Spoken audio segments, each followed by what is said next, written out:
Problemi con il bilancio comunale che dopo il no di Pierre Cardin deve trovare i soldi per coprire i buchi in vendita al garage Candiani e non solo. 240 alloculi completati in attesa da febbraio dello sblocco dei lavori da parte del Comune per le rifiniture, l'interpellanza del consigliere Paolino Danna sul problema del cimitero di Oriago. Dichiarato il fallimento della Vinyls, gli operai ora sono a rischio mobilità, si attende la proroga da parte del Ministero, intanto nuove speranze dalla Mediopiave Marghera per il nuovo oleificio.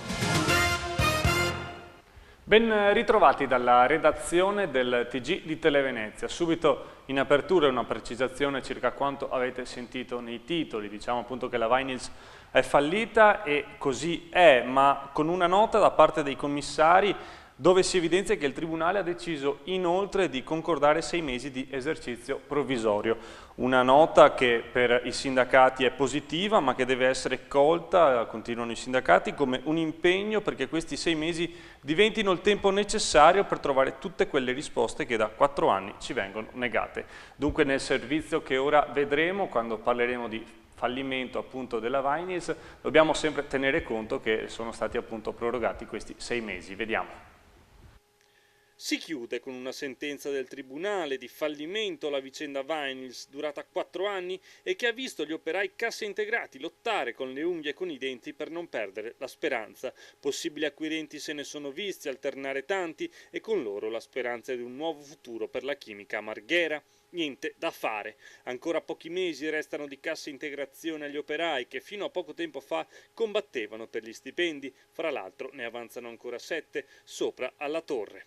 Ma forse non tutte le speranze sono perdute. Eni infatti pare aver concluso con la firma del Rogito da parte della società Mediopiave Marghera la cessione dei terreni dell'ex Syndial per una riconversione, il famoso oleificio. E fra le clausole contrattuali quella che prevede l'assunzione a tempo indeterminato dei lavoratori Vinyls con gradualità in base alle necessità.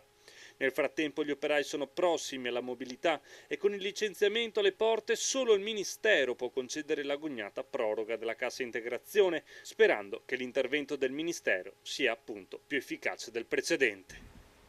I giudici del Tribunale fallimentare di Venezia dunque hanno tolto la gestione commissariale, ma hanno assicurato allo stesso tempo 6 mesi di esercizio provvisorio per bonificare e smantellare gli impianti, cercare acquirenti per gli ultimi asset invenduti e garantire il pagamento di stipendi e cassa integrazione agli operai rimasti, per i quali non scatta ancora la procedura di mobilità.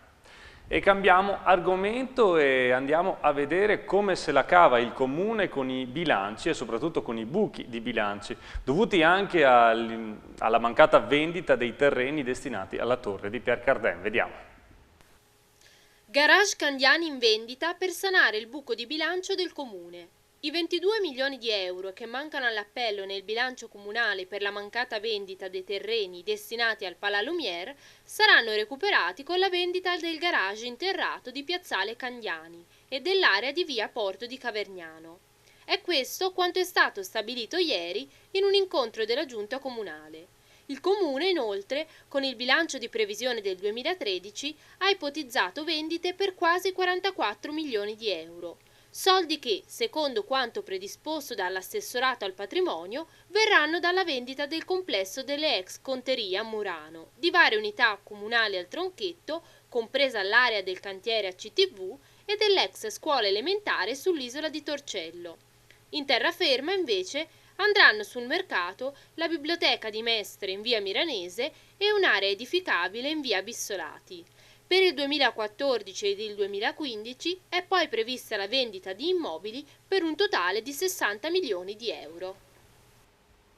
E ci spostiamo ora a Oriago di Mira, dove 240 loculi sono pronti ormai da febbraio, ma il Comune non sembra sbloccare gli ultimi lavori di rifinitura. L'interpellanza di Paolino Danna, consigliere comunale del PDL, non sembra essere stata accolta durante il Consiglio Comunale. Vediamo.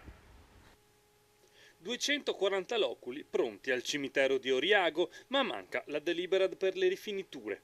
Un intero blocco pronto e inutilizzabile. A denunciare la situazione il consigliere del PDL Paolino Danna, che ha presentato un'interpellanza al comune di Mira circa la vicenda, senza però ottenere risposta. Mancano solamente le rifiniture dei marmi e i loculi già predisposti, una delibera di circa 70.000 euro che però da febbraio è ferma e non trova posto nell'agenda comunale, secondo Danna. È paradossale, è incredibile quello che sta accadendo qui a Mira. 240 loculi da fine febbraio, pronti, potete vederli, siamo qui, e che non sono utilizzabili, non sono operativi. Il motivo? Bisognerebbe chiederlo chiaramente all'amministrazione. Io dico che c'è proprio un'incapacità di decidere su un problema delicato, su un problema primario, perché non ci dimentichiamo che i servizi cimiteriali sono servizi primari, vengono prima di altri servizi. Il disagio ovviamente è quello vissuto dai cittadini, tanto per cambiare, costretti in caso di decesso di un loro caro a rivolgersi ai cimiteri di Gambarare o di Mira. C'è chi il cimitero lo ha dietro casa, persone anziane magari, che però al momento devono farci un bel po' di strada per stare vicino ai loro cari. Ieri, l'ultima chicca che è successo, che è accaduto, ieri in Consiglio Comunale, pur non essendo all'ordine del giorno l'interpellanza che io ho proposto, ho portato al Consiglio la possibilità, la proposta di poter discutere di questo argomento, ripeto, particolarmente grave, dannoso e veramente delicato. Bene, i consiglieri del Movimento 5 Stelle hanno bocciato la mia proposta. I lavori sono stati ultimati il 27 febbraio 2013, ma tutt'oggi restano in attesa, nonostante una interpellanza già presentata l'anno scorso dallo stesso Danna, in cui appunto chiedeva di venire incontro alle esigenze dei cittadini, accelerando i tempi di realizzazione. Io non voglio fare polemica, ma ripeto, davanti a una realtà come questa, visto la decantata trasparenza da parte del Movimento 5 Stelle, questo è così evidente. Abbiamo un problema reale, da 4 mesi che ci sono questi loculi pronti, ok, ma per un fatto burocratico e, ripeto, incapacità gestionale della dirigente e gestionale da parte del sindaco che non sa prendere una decisione, siamo a questo punto. Se si fanno i conti, ci sono 60 salme provvisoriamente messe in altri cimiteri. Se si fanno i conti a 2.500 euro al loculo, 60 salme che vengono immediatamente portati i soldi in cassa, sono 150.000 euro. Amministratori, fate un po' i conti da imprenditori, cioè se questi di ad alta disposizione, la cassa la fate subito, quindi non vedo quale sia il problema. Cambiamo decisamente argomento e torniamo a Venezia, dove si moltiplicano gli avvistamenti di quello che è l'ospite più inatteso di quest'estate, ovvero la foca Printil. Spunta anche un video su YouTube, vediamo. La foca monaca di Venezia, ora arriva il video su YouTube. La foca Printil, che da giorni genera curiosità a Venezia, è stata protagonista di nuovi avvistamenti negli ultimi giorni tra le isole di Poveglia ed ex Poveglia, oltre che a Bibione.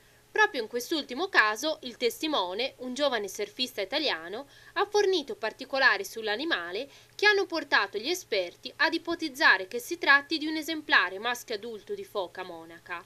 La spiegazione di questi avvistamenti a Venezia è forse da ricercarsi nella presenza nelle vicinanze della laguna di un gruppo di foche monache. E alla fine è arrivato anche su YouTube un video sulla foca girato a Canal Grande. Molti però i dubbi sull'autenticità del video, che potrebbe essere frutto di manipolazione, visto che gli autori del filmato non hanno riportato l'avvistamento alla Lipu. E dalla foca di Venezia ci spostiamo allo squalo di Jesolo, perché ieri alle 13 un surfista ha appunto segnalato l'animale a 100 metri dalla riva all'altezza di Piazza Brescia. In effetti un esemplare con tutte le fattezze dello squalo c'era, la classica pinna da film che tutti ricordiamo, del film appunto Lo Squalo, che usciva a pelo d'acqua, però si trattava appunto con ogni probabilità di una verdesca. Gli uomini della Capitaneria di Porto hanno dopo pochi minuti in effetti individuato l'esemplare e lo hanno accompagnato oltre l'area di balneazione. Ed ora uno sguardo all'area metropolitana. Nelle notizie di oggi parleremo di sfide a colpi di menù, di bilanci virtuosi e del Ramadan, il mese sacro dei musulmani. Per migliaia di musulmani della provincia di Venezia è iniziato il Ramadan, il mese di digiuno nel quale è obbligatorio astenersi da acqua, cibo e rapporti sessuali fino al tramonto. Il cuore della preghiera sarà la Moschea della Misericordia in zona Panorama a Marghera, dove convergono 30 diverse etnie straniere, ma anche italiani convertiti all'Islam. Saldi senza il botto ovunque tranne che nei colossi dello shopping, ovvero al Vale Center di Marcon che ha festeggiato i suoi 20 anni tenendo aperto fino a mezzanotte, e all'outlet di Noventa che ha visto crescere i clienti del 10%. Strategiche le aperture serali fino alle 23 che andranno avanti per tutto il mese di agosto. Sanità trevigiana virtuosa, l'ULSS 9 ha chiuso il bilancio 2012 in attivo, merito di una gestione oculata. Prima di tutto i ricoveri sono brevissimi, poi sono stati ridotti i costi per la spesa sanitaria e farmaceutica. Una volta abbattuti gli sprechi, adesso si procederà con l'abbattimento delle liste d'attesa, bestia nera della sanità. Francesco De Gregori sarà ospite all'Home di Treviso, il festival completamente gratuito che dal 5 all'8 settembre proporrà il meglio della musica italiana e veneta. Si esibiranno oltre 40 gruppi, dai Marta sui tubi ai Linea 77. Il cantautore romano, impegnato nel suo nuovo tour sulla strada, chiuderà il festival l'8 settembre. Tassa di soggiorno per 138 alberghi di Padova. È arrivato il blitz della Polizia Municipale. Dopo le verifiche effettuate dal settore tributi, è emerso che numerosi hotel e bed and breakfast non applicavano il dazio comunale, che varia da 1 a 3 euro. È subito scattata la multa prevista di 50 euro più l'ammontare del tributo non corrisposto. Menù antisagre, l'ha inventato il titolare di uno storico ristorante di Abano Terme. Stanco dei piatti low cost delle sagre, considerate concorrenti sleali, il signor Lambertino Tacchetto ha inventato il buffet illimitato, tutto quel che si vuole, compreso dessert e coperto, per 11 euro a pranzo e a cena per 18,50. Buon appetito! E sono state un duo fra i più longevi e fortunati nel panorama musicale italiano. Parliamo al passato perché oggi il sodalizio fra Paola e Chiara si è ufficialmente sciolto. Poco prima dell'annuncio le due sorelle cantautrici si sono esibite a Padova ed è lì che le abbiamo incontrate. Sentiamo. Quella di Paola e Chiara al Festival Show 2013 è stata probabilmente una delle ultime esibizioni insieme. Dopo un sodalizio artistico durato 16 anni e 8 dischi, le reginette del pop italiano hanno annunciato ufficialmente la loro separazione. E pensare che proprio durante il concerto di Padova avevano dato molto risalto a questo ritorno alla grande, finalmente con un nuovo album dopo 3 anni di silenzio. Sì, siamo contenti, dopo 3 anni esce Giungla, che è un disco sul quale abbiamo lavorato quasi un anno in studio e siamo molto contenti. Eravamo lì per non farlo questo disco, per mollare tutto, quindi non è stato facile prendere la decisione di fare un disco da sole, quindi in totale autonomia, con la nostra piccolissima etichetta, investendo di tasca nostra tutto come facciamo da un po' di tempo a questa parte. E bisogna anche fare i conti, alla fine non è soltanto il palco, le luci, la musica, le cose belle, ma ci sono anche i bilanci da fare, e per la nostra etichetta è stato uno sforzo enorme in un periodo di crisi come questo. Poi alla fine ci siamo guardate in faccia e abbiamo detto: si fa sto disco? Abbiamo scritto delle canzoni secondo noi molto valide e che meritavano di uscire, e un po' perché amiamo questo lavoro tanto, un po' perché amiamo la gente che ci segue e che ci spronava a fare questo disco, e alla fine Giungla è una realtà.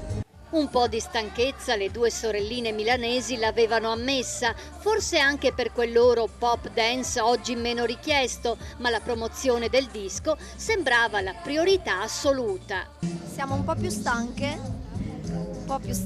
almeno io personalmente, ma credo anche Chiara, però la voglia è sempre quella del riscatto, è sempre presente. Quando ci sono tante persone così, ovviamente per noi è un'occasione, uso una parola un po' così, promozionale, perché così si usa, però è un modo per noi per incontrare le persone, per capire se la canzone piace, se la gente si diverte, che è un po' la nostra missione artistica, quella di divertire la gente.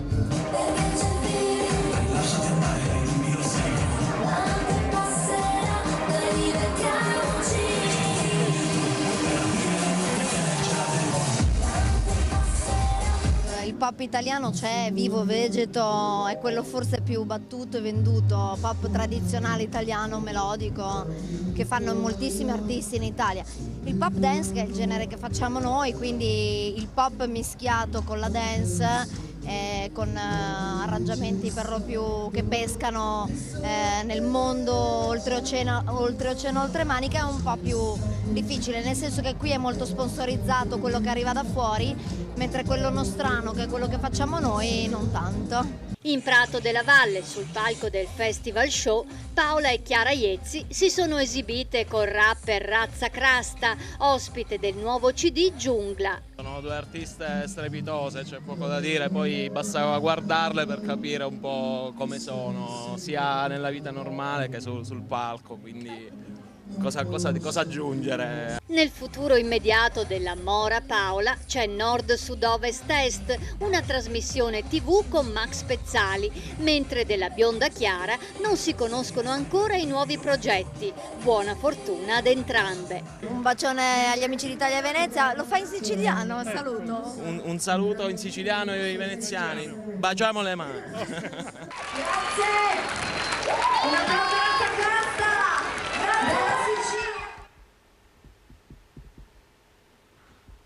Ed ora ci fermiamo per qualche istante di pubblicità, ma restate con noi per ulteriori aggiornamenti. Non era rientrato?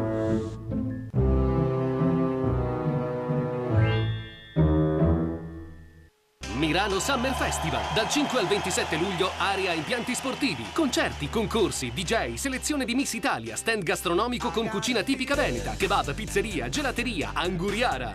Venerdì 26 i Nomadi in concerto, prevendite Marlene Travel, Milano e Dolo, sponsor Autocarrozzeria Moderna a Mestre e Santa Maria di Sala.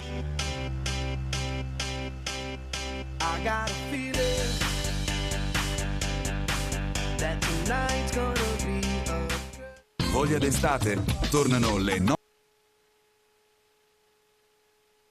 Con la pubblicità, poco male, rientriamo in studio ed è il momento della nostra consueta rubrica Non ne posso più con Edoardo Sivori. L'invito è a voi telespettatori di scriverci di che cosa non ne potete più, appunto alle mail nonnepossopiù@televenezia.it. Ed ora appunto la rubrica.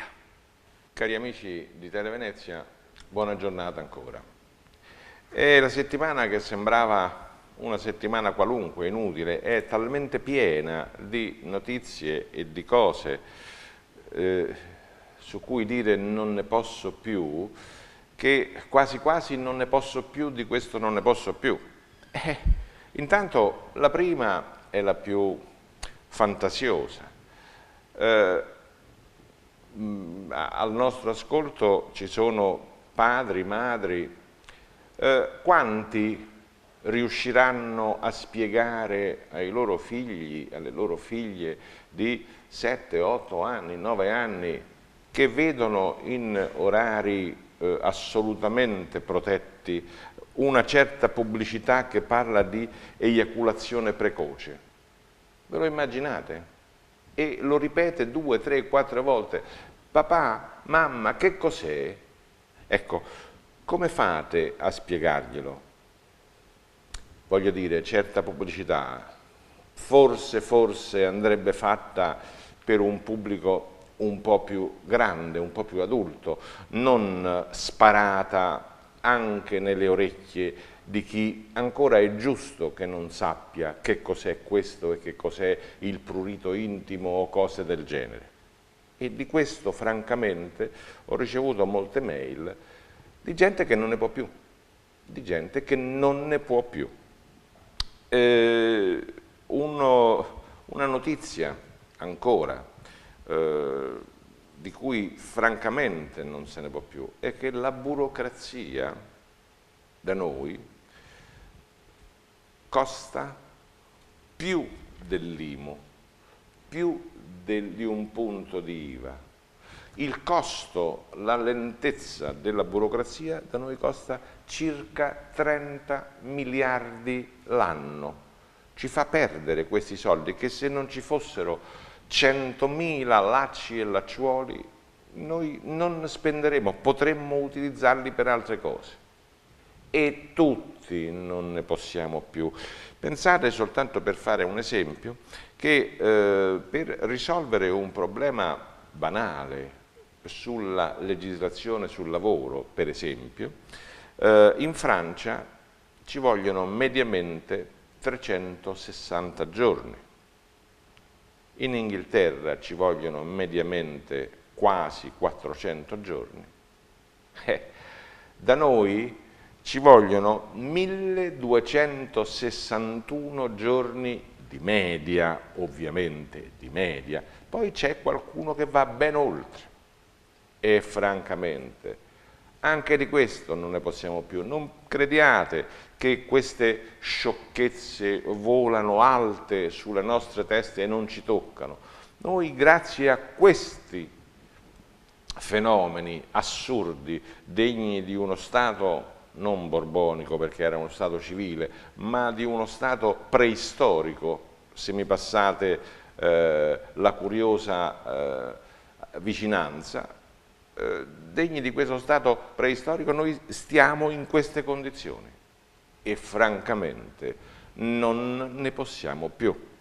E non ne possiamo più, scusate, siamo in questo stato perché a Torino è indagato il presidente del Tar Lazio, una giudice del tribunale da Perugia è accusata di peculato perché aveva fatto un impero sui fallimenti, insomma, di queste cose non ne possiamo più. Poi leggiamo una notizia che in parte, ma solo in parte, rimette a posto sia la nostra coscienza, sia il nostro desiderio naturale, umano, anche se condannabile, di vendetta contro questi che fanno in modo che noi non ne possiamo più.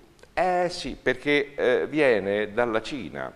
L'ex ministro delle ferrovie Liu è stato condannato a morte per corruzione. Io rido, non si ride su una condanna a morte di chiunque, rido però per la notizia, perché da noi i nostri politici hanno detto beh, meno male che da noi nessuno è corrotto. Non hanno detto da noi non c'è la pena di morte, no, hanno detto ma da noi non può succedere perché da noi siamo tutti specchiati come acqua di fonte. E siamo tanto specchiati come acqua di fonte che non ci rendiamo conto che nel 2013, solo in questo scorcio di anno, 68 donne sono state massacrate per femminicidio. Questo è uno dei reati peggiori che si possano fare, perché avviene proprio all'interno, spesso, all'interno delle mura di casa, spesso avviene da parte di persone che le donne hanno amato, che le donne hanno rispettato, che spesso hanno servito in maniera silenziosa e affettuosa. E dopo di questo, siccome l'uomo, quel tipo di uomo, pensa che la donna, potendo essere posseduta, è una cosa e quindi come tale è mia e di nessun altro, nel momento in cui la cosa, la lavatrice, prende forza di anima e dice no, a quel punto, come si fa con la lavatrice, si butta nella discarica, così si fa con una donna cosa, si ammazza e avanti un altro. E a questo probabilmente nessuno sa, oppure vuole, oppure può fare qualcosa. E questo è uno dei tanti motivi per cui non ne possiamo più. Siamo a luglio ed è una estate torrida. Non ci resta che aspettare la pioggia. Ma non è un augurio per chi va in vacanza, no, tutt'altro. È che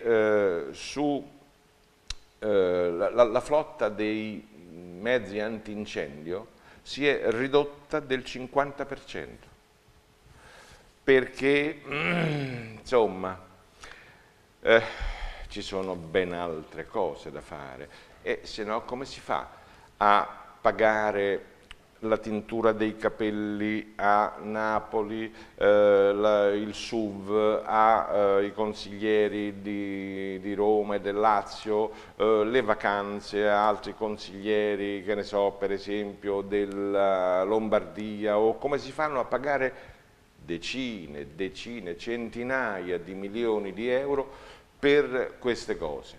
D'altronde il ricatto è sempre il solito. Se si vuole tagliare, non si taglia su quello, si taglia sul sociale. No, non ne possiamo più, e diciamo spesso e volentieri, ve lo dice uno che vola spesso per hobby in elicottero, 6 incendi su 10 sono incendi dolosi? Guardate che solo 6, perché solo di 6 si sono trovate le prove, ma per la mia esperienza 999 su 1000 sono dolosi, quantomeno colposi, gravemente colposi, che rasentano il dolo. E noi non possiamo fare niente. Non possiamo fare niente, no, perché con 1/10 del costo della repressione e della cura dell'incendio riusciremmo a fare prevenzione. Ma no, bisogna spenderli questi soldi. E d'altronde ce li teniamo perché, ecco, qui ci sono tutte le motivazioni per cui i tesorieri dei partiti provano a spiegare le ragioni per cui non fanno come altri deputati che, forse in maniera provocatoria, forse in maniera un po' così allegra, ma hanno investito quei soldi in cose diverse che non la tintura dei capelli, i dolci, le escort, già mi ero dimenticato le escort. E poi il farmaco salvavita c'è, ma soltanto per i ricchi. Sì, perché d'altronde solo i ricchi si devono curare, solo i ricchi devono avere la possibilità di scegliere che cosa fare e che cosa e come curarsi. Bene, per questo vorrei arrivare, per finire, a una cosa che riguarda i clochard. Avete visto che è particolarmente poi attuale, specie a Mestre. Avete visto quella piccola notiziola, piccola, che passa quasi inosservata, per cui a Milano, arrestato un senza casa, un clochard volontario, ha detto al giudice che lo metteva in libertà provvisoria, sì, agli arresti domiciliari per l'esattezza.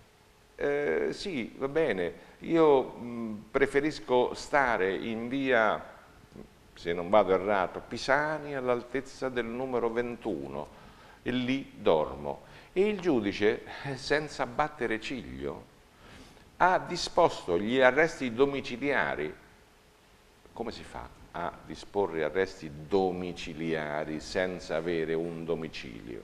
Vabbè, non ha importanza, il giudice la interpreta la legge, lì, su quella strada, su quel marciapiede, davanti al Civico 21, che incidentalmente è un negozio, non ha importanza.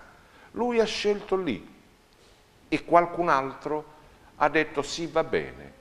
Invece che portarlo in un centro, invece che dargli una casa, invece che dargli un tetto, invece che aiutarlo in qualche modo, abbiamo sottolineato, abbiamo certificato che lui può vivere su un marciapiede. Non ne possiamo più, non ne possiamo più. E tanto presto e più presto che tardi, un'ondata enorme di queste proteste seppellirà politicamente tutti quelli che a questo ci hanno condotto. Vi saluto, vi ringrazio dell'attenzione, auguro buone vacanze a tutti per chi le può fare. Per chi non le può fare auguro buone vacanze mentali, staccate un po' la spina se ci riuscite. Probabilmente torneremo con Non ne posso più a fare qualche incursione nel palinsesto di Televenezia e vi faremo vedere probabilmente come è fatta la vacanza in Veneto. Grazie e buona giornata a tutti. Rientriamo in studio e è il momento di un altro piccolo break pubblicitario, ma restate con noi per le previsioni del meteo.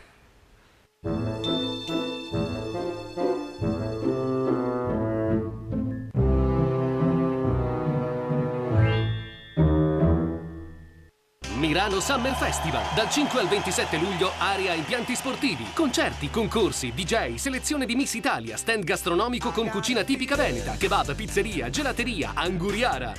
Venerdì 26 i Nomadi in concerto, prevendite Marlene Travel, Milano e Dolo, sponsor Autocarrozzeria Moderna a Mestre e Santa Maria di Sala.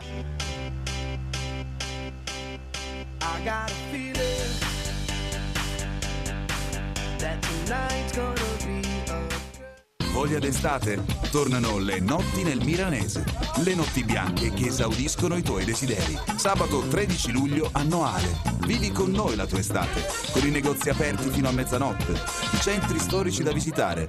Le band dal vivo in ogni angolo della città. E poi ancora il gusto della cucina e il buon bere della nostra terra. Il tutto servito con una valanga di offerte speciali. Non perderti lo spettacolo. Sabato 13 luglio a Noale. Vivi con noi la tua estate. È un'iniziativa Confcommercio Imprese per l'Italia Milanese e Venezia Opportunità. Rientriamo dunque in studio, è il momento delle previsioni del meteo, vediamo insieme che tempo farà nei prossimi giorni.